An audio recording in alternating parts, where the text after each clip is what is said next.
Hey there, I'm Heather Holt, and this is A Smile Drop from Change Happened, Then What?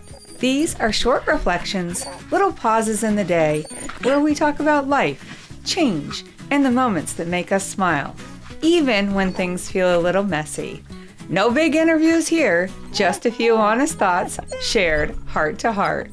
And if you hear the occasional sigh, stretch, or collar jingle, that's just Waylon and Dalton supervising. Boys, quiet down. Okay, they're settled, I'm settled. Here we go.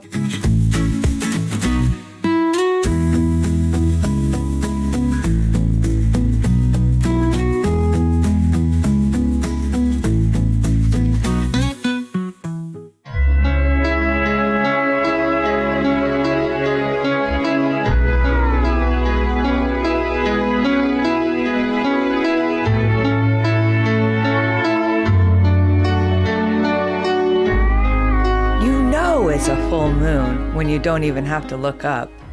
You just feel it.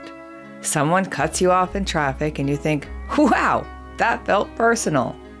You forget why you walked into a room.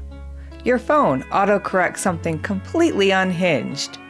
And your animals, your normally sweet, predictable, very good animals, start staring at the wall like it owes them money. That's how you know.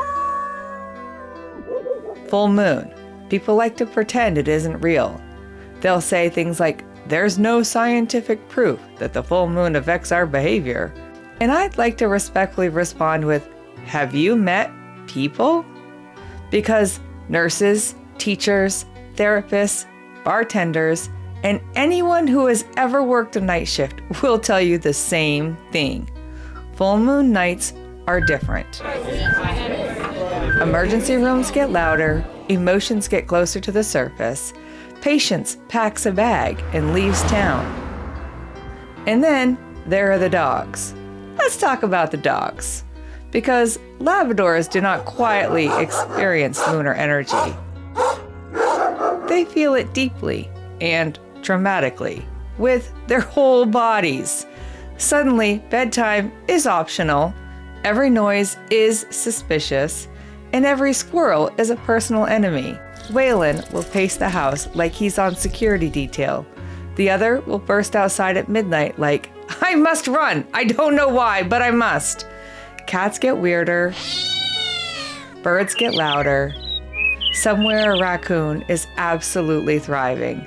And honestly, I kind of love that we all pretend this is coincidence, because the moon pulls the ocean back and forth. Entire tides, entire coastlines, but we're supposed to believe it stops right before it gets to us? Our mostly water bodies, our nervous systems, our feelings we barely have a handle on a good day? I don't buy it. But here's the thing, the full moon isn't just about chaos. It's also kind of beautiful. When you actually stop and look at it, really look, it's this massive glowing reminder that cycles are normal. Things build, they peak, they spill over, and then they release. The full moon is the exhale. It's the moment where whatever's being quietly simmered decides to show itself, sometimes gently, sometimes like a toddler melting down in the Target aisle. But either way, it's information. It tells us what we're holding on to too much, where we're tired, where we might need a pause instead of another push. And when the full moon passes and the energy starts to settle, there is a reset. Dogs slowly return to their regularly scheduled chaos, sleep remembers what it's supposed to do, and we get a chance to check in. What felt heavy this week? What bubbled up unexpectedly? What maybe doesn't need to come with you into the next cycle? You don't need a ritual. You don't need crystals. You don't even have to go outside. Although stepping into cold February air and looking up can oddly be grounding. You can also just notice and maybe laugh a little at yourself, at the animals, and how wild it all felt. Because if the moon can pull entire oceans back and forth, It's okay if it messes with your mood a little too. So, if this past week felt louder, more emotional, more extra, blame it on the moon. And then let it go. So, as the moon settles back into its quieter phase and the energy starts to soften, breathe, reset, smile when you can, at your own chaos and at yourself. Because even on the wildest full moon days, sometimes the simplest medicine we have is a smile.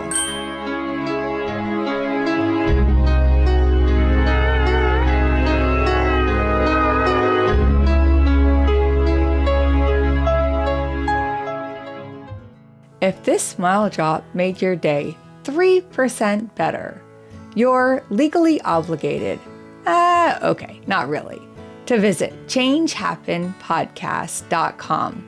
There you'll find more stories, bloggish brainwaves, and ways to support this joyful little circus I call a podcast. Leave a review, share it with a friend, or just whisper to your dog that you liked it. Honestly, I'll count that as a win. This episode was created, edited, and engineered by yours truly, Heather Holt, with minor supervision from my emotional support dogs, Waylon and Dalton. Until next time, keep it weird, keep it kind, and keep smiling. In the morning light I greet the day with a heart full of hope, come what may. Through the highs and lows I'll find my way. In the rhythm of life I'll dance and sway. With every step I'll rise and shine. In this beautiful journey I'll make life mine.